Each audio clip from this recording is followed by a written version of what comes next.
Good evening everyone. So I am Altela Rain Belaro from Batch 4.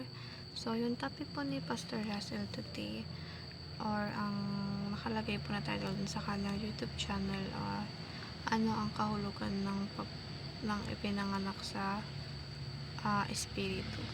So ang scripture rin po na binigay ni Pastor Russell today matatagpuan sa John 3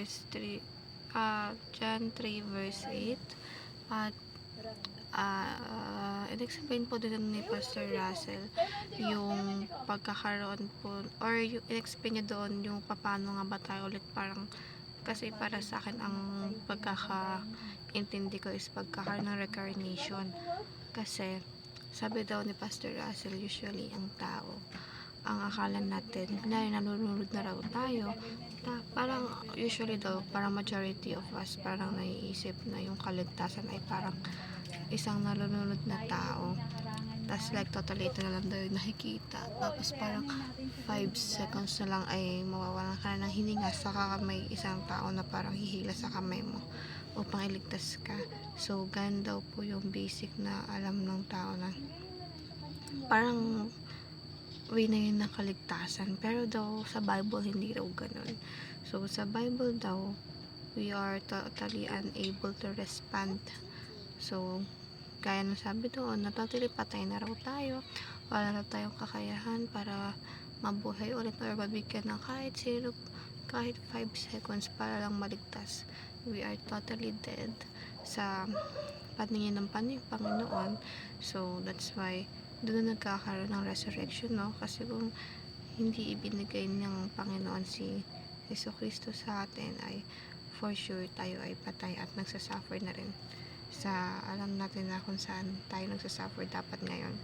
So imagine na muli tayo na resurrect. So parang ano siya, meron siyang connect sa title or topic natin kahapon which is the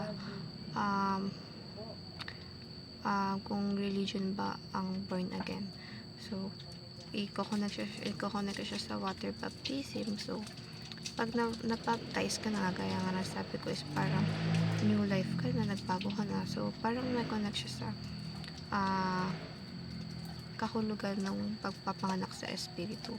Kasi once na tayo kasi parang na-resurrect na tayo gamit ang kanyang anak na si Jesucristo dahil nga ibinigay niya yung kanyang kaisa-isang anak para matubos tayo at magkaroon tayo ng pangalawang pagkakataon upang i-glorify si Lord.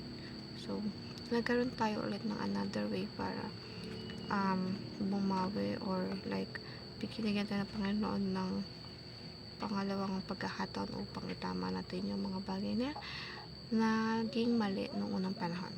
So yung chance po na binibigay sa atin ng Lord ng bawat araw ay nawawag natin sayangin at dahil hindi naman natin alam kung kinabukasan ay meron pa tayong buhay since gusto ng Panginoon yung mga anak na is mapupunta sa Kanya. So we should glorify Him, mag-give back tayo ng mga bagay na deserve niya and of course yung kanyang isa sa mga pinag-uutos na go and make disciples of all nations.